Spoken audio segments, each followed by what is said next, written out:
welcome to day 20 of Vlogmas. Today I am here with my friend Jane, a very special guest. Thank you for joining me today as part of our Feature Friday series and our New York City planner community.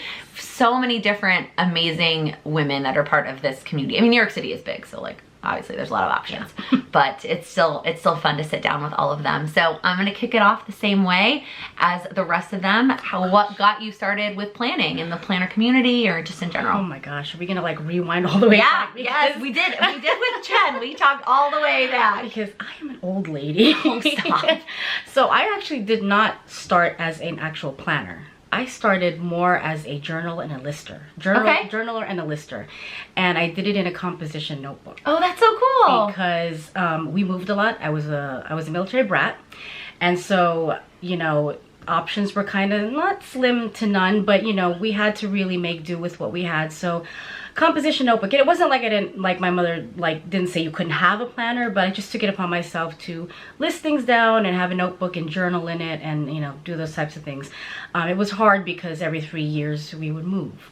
So I had to have a way also to keep addresses. Okay. For friends, because I would move and then it would be like, well, can I get your address? And I'd have, you know, so I'd write it in the composition book.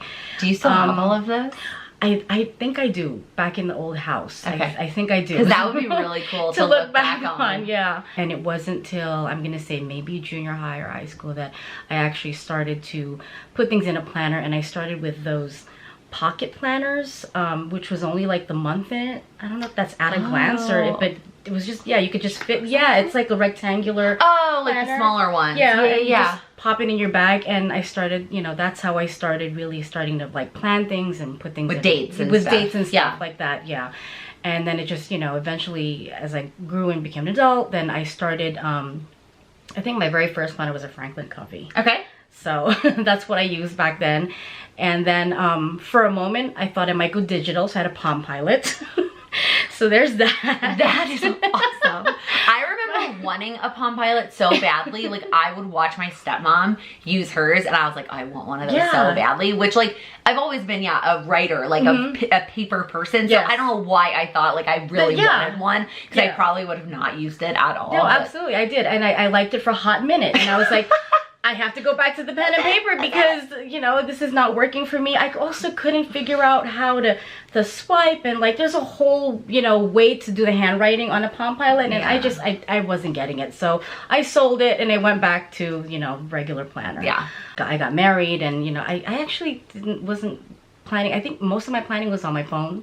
Okay. And again, just listing. Back to listing in a regular notebook, because it just worked. Basic just always, like, it works. Basic sometimes works. You gotta go back to the basics. Yeah, absolutely. And I just, you know, I was working, so I was using my planner, but at the same time when I got married and then I stopped working, it was more, it had to be convenient, and I couldn't, you know, I don't know, I wasn't carrying a planner anymore. It was easier for me to just grab a notebook and just list things. So that's what I did. And then as far as getting into the planning community, I'm gonna say probably 2015. Okay. Maybe. I think I just joined Planners Gone Wild well, I think it was still EC.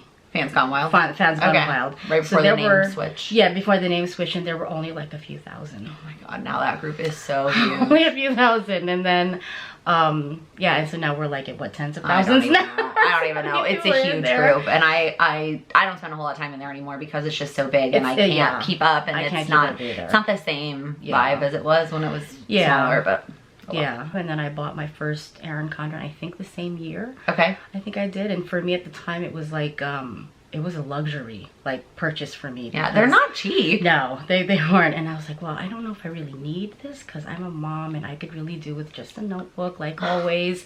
But I decided to splurge, and I fell deep in. And so for the like 2 years after that, I was an Erin Condren like loyalist. Okay. I was always Erin Condren. And then, you know, as the planner community evolved, all these other different planners started popping up, and I'm gonna say that I've probably tried every planner you can name. Maybe there are only a couple on one hand that I probably have not tried. That's awesome. I've probably tried everything. Yeah, I probably tried all the planners. But EC is a constant. And the funny thing is, this year I've discovered for myself that my EC is no longer like it's not my daily planner anymore, and it has ceased to be for a while. And that's not that I don't love it, but I think going into 2020, EC for me is going to be a memory planner. Oh, I love that. Yeah. Which version? Vertical. The vertical, okay. Vertical neutral, because I like to put my own color. Yeah. I don't like the color dictated to me. So all those shaded boxes at the bottom are just not no. I mean, because what if my December is not, that color, But the planner that I've stuck with this whole year, and I'm so surprised because I don't think I've truly stayed loyal to a planner since EC in the at the beginning is the Hobonichi. Yeah, it's the Hobonichi. So planner. let's talk about the cover you have on your Hobo first. This is a Foxy Fix for the Hobonichi Mega Weeks. Look at the little purple metallic hearts. How cute are those? And as you all know, Foxy Fix you can customize, and they have probably every cover on this under the sun. So many sizes, so many colors.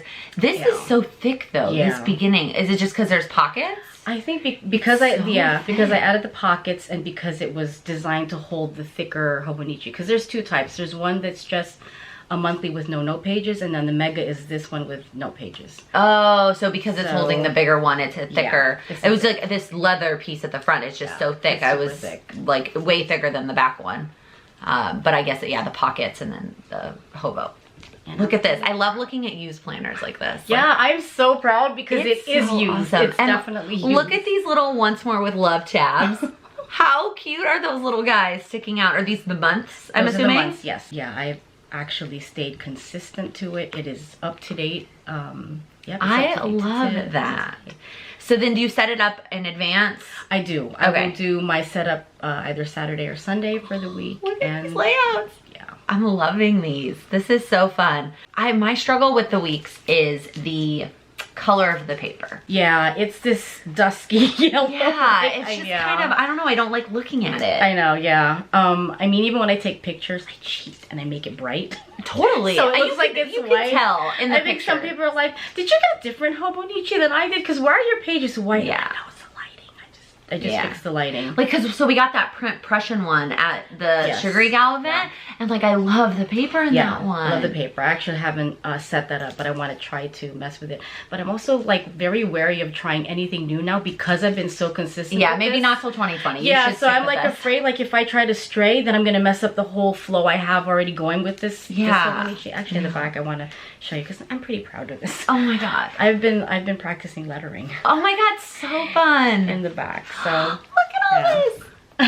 I've been practicing. Oh my god. Are you following somebody in particular, or are you just doing I have been following Jessica from Pretty Prints and Paper. Love her. And of course my first teacher is Cindy. So I think how we all learned to start lettering, I feel like, was Cindy's. Cindy, yeah. I mean, I guess I had done like bubble letters as a kid on things. Lettering is awesome though. I love your lettering. I need to practice more than I do, but that's one of those things that has just taken a backseat. There's only so much time. And like I understand that practicing the lettering, like that is a relaxation and a form of self-care.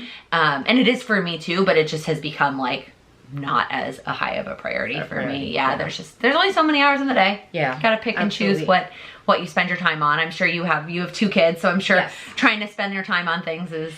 So I do this in the evening when everything is done. Dishes are done, dinner is done. This is like you relaxing. This is me watching TV and just doing this, glancing at the TV. I love that she does them all in this color. I love that they're all this color. And so this is what you're just using your notes pages for. Yeah, just practicing. I mean, I do list in the back as well. Okay. But again, like I said, I want to go back to doing memory planning because I find that I don't have enough room to write. Totally. Yeah, I mean, the pages are pretty small. This is like your to-do list and your meetings and whatever. It's like, there's no time. I've also discovered that I might need a work planner now.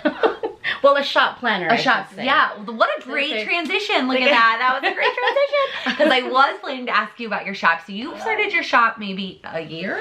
I started it a year ago and not really being consistent with it. I opened it really mainly as just a source of creativity and just a hobby. That's awesome though. Yeah, I think one of the things that's hard, especially in this community, is I think a lot of times we feel pressure to monetize our hobbies. Yeah, and especially when you have success with the hobby, when it's a hobby, and then it's like, well, you should make money off of that. And it's like, what if I don't? What if I just want it to be a hobby and just want it to be for the creative aspect or whatever it is? Yeah. I think that's a big struggle. I don't know if other community struggle with that, but I do think the planner community does a lot. Yeah, no, absolutely. Her shop is Right From My Heart Designs, Yes.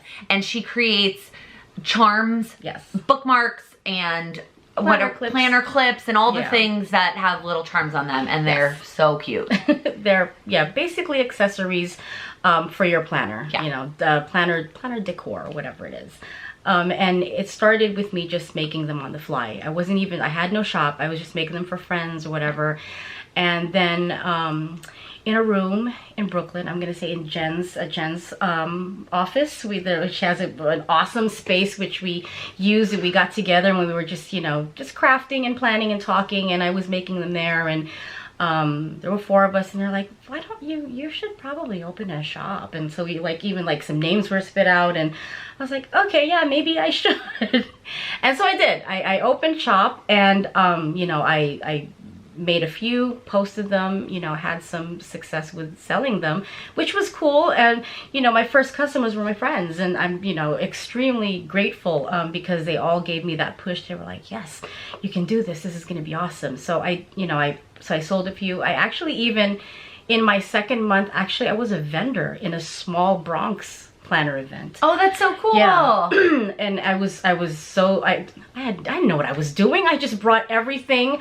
I signed up for like that square thing so you could swipe the cards. Yeah, because people don't carry cash anymore. Because and you know, that was my first time vending ever, and I was like, well, this is cool, but this is also overwhelming. So I didn't apply to be a vendor anywhere else. I really did it because the person was a good friend of mine. And then after that, I kind of just, you know, I wasn't doing as much in my shop. I mean, it was open, and every now and then I'd release something, but I wasn't really like, you know, oh my God, I have a deadline. I've got to make these charms, and I've got to make those charms. And I actually kind of stepped away from it because I was like, this is kind of overwhelming. I don't think I want to be a shop anymore. It's a lot of work. Yeah. And also, like, I wasn't like, in my head, I wasn't competing with anybody, but there's a lot of competition out there. There's a lot of people selling the same thing. So I was like, well, I don't know. I mean, other people sell it too. So what's mine going to be? You know, what's the difference of me putting mine out there too? And I did have a couple of friends say, yeah, but you know, you're you.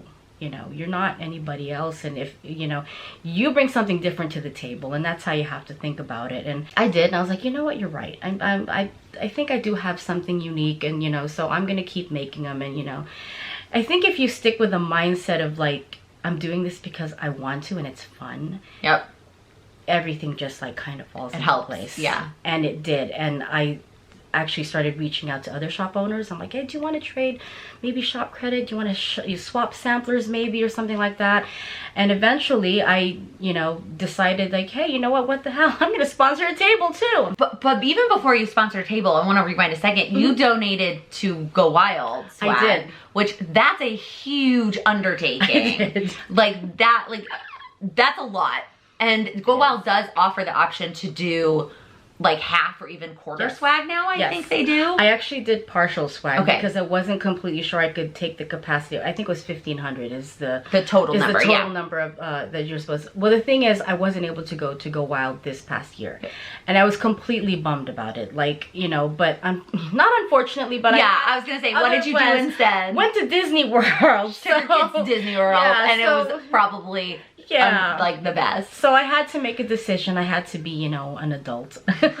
And you know, not that I was, you know, I had fun at Disney World too, you know, so it wasn't like a complete, you know, loss or anything like that. But you know, I wanted to be part of it still. I wanted to be part of Go Wild in some way, because that's where I met some of my closest friends, you know. And so I was like, how can I, okay, maybe I can do it. Maybe I can undertake like sending some swag. So I commissioned my mom. I was like, Mom, I love that. I was like, Mom, do you think you can help me put together, you know, here are the supplies, and all you have to do is string the beads or latch the clips. And it's just like, yeah, no problem. So we tackled 750 charms, and we did it like little by little every week. And I want to say maybe it took me 3 months to complete it all. That's doing a little bit each week. I mean, I'm sure if I didn't have kids and have to feed them or anything, or cook, clean, you know, alive, probably finish it sooner. But yeah, so I was able to do it, and I sent it off. It was my way of you know, participating and, you know, just showing my, I mean, yeah, you're sponsoring me, yes, it is coming out of your pocket, but at the same time, it's just me showing my love for Go Wild as well. You know, even though I couldn't be there in you know, physically, I was there in charm. I love that. You know? I love that. I love that you were still a part of the event. That's really cool. So you were at the other Go Wild 2 and 3, Nashville and Austin, right? Yes, Nashville and Austin. Maybe next year. Maybe next combine year. Disney and that's Go Wild. That's the whole, yes, that I'm trying to, you know, suggest to my husband, that it's twofold. You know, go to Disney and then we gotta go Wild. Absolutely, because we've never been to Disneyland. I've never been to Disneyland either. Really? So yeah, I've been to Disney World so many times. I've never been to Disneyland. So I definitely want to go for a day when I'm there. I'm trying to decide whether it's like what day works out, whether it's Wednesday or Thursday or Sunday. Sunday, like, almost is what is driving me because it doesn't conflict with anything, and then I can take the red eye back Sunday night. But I just feel like I'm gonna be so tired. I'm always so tired after Go Wild. Am I gonna enjoy Disneyland on Sunday after Go Wild? Yes. Like, that's my big fear. I feel like that from a time perspective makes the most sense. Yeah. I just don't know yet. So you sponsored Go Wild, and then you decided to sponsor a table. Yes. For the Sugary Gal shop here in New York. Yes, I did. Diana had posted in a Facebook group that she was looking for maybe a couple more people to sponsor a table, and I saw it and I thought about it. I was like, should I? Nah, I'm not gonna. That's a lot of work. It's a lot of work. But the creative, you know, person in me was like, oh, you gotta do it. What's gonna be fun? You think of all these ideas, and so I was like, you know what? I'm gonna do it. Let's you know, let's just throw caution to the wind and let's just, you know, let's do it. So I did. I reached out. I said, does it matter if I'm a charm shop? She's like, absolutely not. We welcome everybody to come to a table. And the nice thing about it is they didn't have a particular theme. Although I learned later on that the actual underlying theme was love yourself, which is very, I don't know how, like, my table's theme was love yourself. So perfect. And I had no idea that that was the actual, like, underlying theme. So it worked out, and it was a great experience. It was a lot of work, yes, absolutely. But once it came together and just seeing the people that sat at my table, the funny thing is I actually got to sit next to my table. So I got to see all the reactions firsthand. That's so cool. Which is, I don't know if that's like a good, like a good well, thing. It can go good or bad. It can go both ways. But, and I wasn't saying anything, but someone pointed me out and said, she made that table. And so the people that were sitting there, this is awesome and we really appreciate it. So it was a really nice experience. And when I was asked, would you do it again? Probably. I probably would. It is a lot of work, but if you do the prep work beforehand and you know how you want it to look, and you know, you have the ideas in place, you've listed everything down in your planner. Yes, you've made a plan. Then yeah, it could be a very rewarding experience. It also gives you the opportunity to network with other shop owners, and so from that event alone, I was able to network with a few people, and so 2020 is really going to be exciting because I'm going to collab with a few people. That's so cool. Yeah. Did you have other shop owners contribute to your table? I did. That's actually a very good question. Because I am a charm shop, what I did is I reached out to close friends and to some of my favorite sticker shops to see if they would be able to donate some swag to my table, or in the form of stickers, die cuts, or anything, because that's not something I carry. And I was very fortunate to have, I think, 15 shops that donated to my table. Wow. And yeah, I was overwhelmed by, like, the kindness, you know, in the community. Yeah, it was amazing. I mean, I had one shop send me, I asked for, like, I said anything, you know, it could be even just a die cut or one little sticker sheet. I had a shop send me 2 washi rolls per person for my table, and then sent some for me as well. And I think the moment when I got that package, I actually cried. I probably would have. Because I was like, I wasn't expecting it, and the people on my table, they were so grateful. They were like, this is, I don't know why, this is so much. And because I also had some shop owners ended up sending their swag like later to me, and I didn't get it till actually the day before the actual event. So what I did to make it fun is I decided to do my own swag drop. So during you came after Yeah, during the breaks, had like swag drop, guys. They're like, more stuff.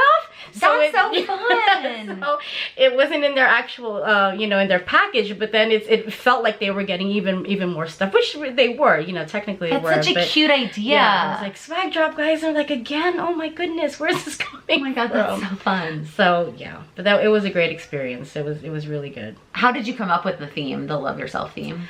The theme actually comes from my niece, because my niece is an avid fan of this very popular K-pop group called BTS. And so cool. Their tour is Speak Yourself and Love Yourself. And so she's like, what if you do something like that? And also because my story is right from my heart, I was like, you know what, yeah, let's do that. It ties in. It was hard to think of something to do because you know, the event didn't have a theme. Yeah, there was no theme. And she said, just do something that represents you. Diana was like, we are giving everyone the liberty to, you know, you have free creative, you know, reign over whatever you want to do with your table. Just good and bad. Yeah, you know, it was like, oh no, because like, you almost want to have a theme so that you know what you're doing, you know, and then what you're going to put on it. But so that was it was like, oh no, what do I do? So yeah, my niece actually suggested the theme to me, and I was like, I can work with that. We can incorporate hearts. And then what I did is one of the pieces on the table, elements, I don't know, is an actual self-care pack that I put together. Oh, that's so cool. So there was a mask there was blotting paper, there was chapstick, just, you know, because I know we had travelers, little things to just, and then the outside of it said, take care of yourself. So cool. So that's what I did. I like that idea of doing something that represents you for your table instead of just like try to be like the event or try to be, you know, like everybody else or whatever it is. Okay, so I want to ask everybody if you have a goal setting system that works for you. I was afraid of this question. Oh, come on. No, not afraid, but kind of. Okay, so this was the first year that I actually took the power sheet seriously. Okay. And because of you. Oh. Because of the push, like, is everybody gonna? We're all doing this together. We're all doing this right now. But I had actually purchased them previously. Okay. The year before, I think. The year before, and actually I think the year before that, to be completely honest. And I had gotten the 6-month sheets, I think. The undated ones. The undated ones, and never touched them. Never touched them. So this was the first year I actually sat down and really physically wrote in the power sheets. And the prep work was, I don't want to say it was difficult. It is. I mean, you know. You can say it's not easy. Yeah, it was challenging to write, you know, what I wanted to get done and how to trim down my goals to, you know, a certain amount. And the funny thing is, though, I recently opened my power sheets because I hadn't touched them in quite some time. And that is, you know, not because I didn't like them anymore or anything, but, you know, life gets in the way. And, totally. You know, it gets set aside, and it's so silly. Like this has been working for me. I actually do write little goals here. That's great. And I always feel like if I stray from this, I won't, you know, I'm gonna lose my planning mojo, because this has been for me. I don't know why. It worked out. I bought this like maybe a year to 2 years ago, and it didn't work for me. I don't know what happened. There's something about different phases of life and different types of planners working for you at those different phases. And I think that sometimes we struggle with, what does Cindy call it? Planner contentment. Yes. Where Cindy and I talked about this in our video, where I think we're like, well, this works okay. Yeah. Like, and so it's okay. So we're going to keep sticking with it, even though like at this point in our lives, something else might work better. Yeah, absolutely. And it has. And so I was like, oh, but if I delve into the power sheets, what happens if I lose this? I'll lose this, which really shouldn't have been the case. So anyway, I actually, this is maybe a week ago, I opened the power sheets again, and I looked at all the prep work I did. And I was shocked at what I had written down, and just like because I did the prep, I really did the prep work. Yeah, and it's not easy. No, and I was so proud of it, because actually a couple of those goals were met. That's awesome. Like, indirectly, not actually, like going into like, I had a hard time doing the tending list, because I felt like I was being repetitive doing a tending list and then doing one in my actual planner, which is probably why I strayed away from it. And I was like, okay, no, I'm doing something in here. I don't want to touch it. I know my prep work is there. It's done. But when I look back at it a week ago, I was like, you know what? I have to get back into this. I have to do it again. I have to, you know, and not so much do it again, because I remember watching one of Lara's videos where she said, if you don't want to do the prep work again, you don't, if it's still the same goals that you have, keep the same goals. You can keep it. You don't have to do anything to change it. And most of them are. Like I said, maybe a couple I did, you know, I accomplished, but the rest are still very much tangible. Like, these are goals I still want to work on. I love it. So I was looking at it, I was like, you know what? I have to go back and I have to do it. And I have to I have to find a way to incorporate this and the system I have now, because maybe that might be the magic system. Yeah, that may be the magic system, because I looked at the prep work, I looked at everything I wrote, and I was just shocked at myself, because I was like, this is so detailed. Everything I wrote here is like exactly what I want to do. What was why am I not looking why at am I this? not referencing Why am I not exactly, you know? And, you know, like you said, you can get caught up thinking that, okay, well, this is okay, so that's what I'm going to continue to do. But, you know, we have to keep, don't let anyone tell you that one planner is what you have to use. It's not, it doesn't work that way. It just doesn't work that way. What works for one person is definitely not. It's not going to work for Everybody's lives are so different. So Even different. if it's like, you can make similarities of age buckets or number of children or jobs or not jobs or whatever it is. Like, everybody's lives and needs and goals are so different. And so you have to find the system that works for you. I love, though, that you still accomplish some of those goals. Yeah. Because I think that there's something about writing down your goals and going through the prep work and figuring out what's important to you and writing them down. Even if you didn't go back and look at them, there was something in your subconscious that still worked on those goals, which is so freaking cool. Absolutely. I wish I didn't bring it. I wish I could, so you could have seen. They're heavy. But they are heavy. But one of them was to grow my shop. Oh. And to eventually, it's weird, and to eventually sponsor a table. I had not thought of that. I don't remember. Wait, you wrote that down in like December of last year, and now I wrote it down. And I did not remember that I wanted to do that. And it here you are. Yeah. That's amazing. Goal accomplished. There is something, even if it is not the power sheets, or even if it's just a notebook, I think there's something to just sit down and write out things that you want to happen in your life, goals that you have. They can be stupid, crazy, far away. Yeah. We did this activity. The Paper House Planner girls did like an interesting goal setting exercise. And what they had us do was write down anything that you ever want to do in your life. And it does not have to be short term. It can be like forever. So they were like, you want to be a mom, you want to be a wife, you want to whatever, like all the things that you want to accomplish. Okay. Then I want you to go through and I want you to write if it's something that you could do in like 1, 5, 10, 20 years. And you go down and you write like 1, 5, 10, 20. And then they were like, all right, now go back and circle the ones that have a 1. Those are your goals for the next year. And I was like, that's so cool. And it was just in a notebook. It was literally like in a notebook. It didn't have to be a lot of like crazy. Now, don't get me wrong. I think the Power Sheets prep work is very valuable, but it also could just be as simple as thinking like, okay, well, what are some things I want to accomplish? What realistically could I do next year? All right, those are my 2020 goals. And like, just doesn't have to be a fancy goal setting system. Although the Power Sheets are really awesome. They are really awesome. They are really awesome and really helpful. But I will say that prep work, do it. Do it, do it, do it. Yeah, it definitely digs into some things that you just like don't even think about like as a question that is related to goals. Like there are some sections that I was like, what does this have to do with my goals? But then you do it and you're like, oh, okay, I get it now. For me too, there was a level too of transparency that I incorporated into doing them, and things that I really did not want to write out and did not want to see, you know, like. That's fair. Yeah, you know, totally. My health, you know, or my spending habits, things I did not want to write down because I didn't want to see it, because to me it's like, well, you know, like you're in denial, like I don't do that.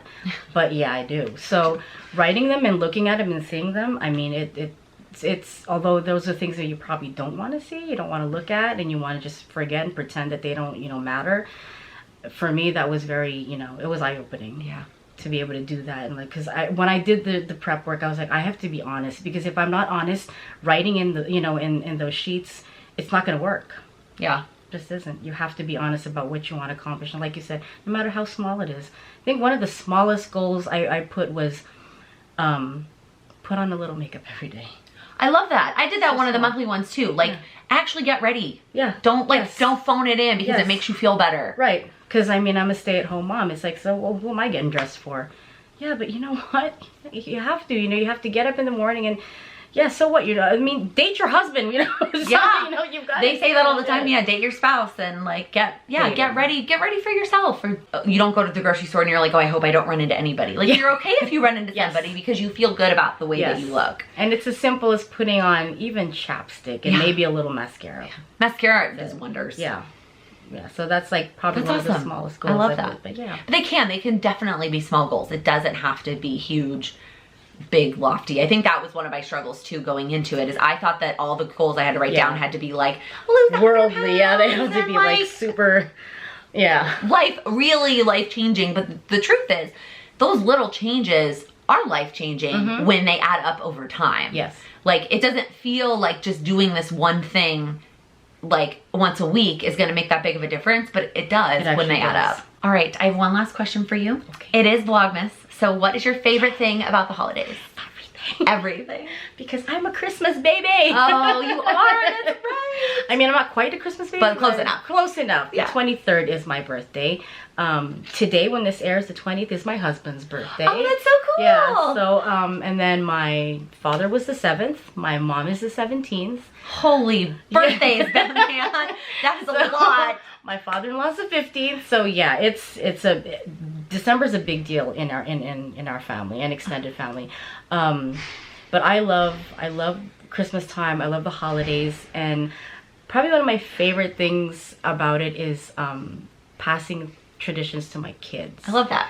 Because when I was a kid, one of the things we did, I don't know if it's completely a Filipino thing, but Christmas Eve, my mom would make, she would make ham, and we'd have this cheese, that red, with the red casing. Yeah, like the wax casing. Something, yeah, I know what you're talking about. I forget what it's called. But so we'd have that, and then she would make hot chocolate, and we would eat 11:30, 11:30 at night, and I forget what it's called in our language, but that's what we would do. We would get together, we'd eat, and then at midnight we would open one present each. Okay. So at midnight. So you're still waiting till Christmas, but still waiting, yes, and they're only allowed to open one, and then the rest is in the morning. But that's something that we do every year. I love that. That's one of our traditions. And then another one with the extended family is we do Secret Santa amongst ourselves. And the later years now have been fun because the kids are older. Our kids are older. The youngest is 10. So he has also, he's been incorporated now to the Secret Santa. So it's more fun now because everyone now has, it's somebody. Yeah, everyone has somebody now. So that's another thing we do, is we do Secret Santa. And my brothers, every year we all have to think of a gag gift. That's just between me and my brothers, because we're ridiculous, the three of us. I have 2 brothers, I'm the oldest, and we're very, very close. But every year we have to think of the most ridiculous gag gift to give to each other every year. And it gets so more and more funny. In addition to the Secret Santa? In addition to the Secret God, Santa, that's yes. That's so fun. Yeah. So what did you get last year? What did last they give you? year? Last year they got me a wig from the dollar store. It doesn't even make any sense. That's so funny. So I don't wear a wig. Wait, what were you gonna do with it? I don't know. So that's so funny. So yeah, that's what we do. It's just the most ridiculous gift you can think of that has nothing to do with anything is what you give. So I love it. Well, thank you so much for hanging out with me today. This was so fun. I will definitely link her shop below, so you guys go check it out. Yay. See all her beautiful charms. If you liked this video, please give it a thumbs up. If you're new here, please click that subscribe button. I upload new videos usually every Monday, Wednesday, and Friday, and every day here during Vlogmas. Thank you so much for watching. Happy planning. That's so funny. I'm not going to show that. I try not to swear on my channel. We're not swearing. Just in case. Sorry, did I say all? Oh, it's fine. It's fine. It's fine. It's fine. So there, why can't I think of the name of the shop?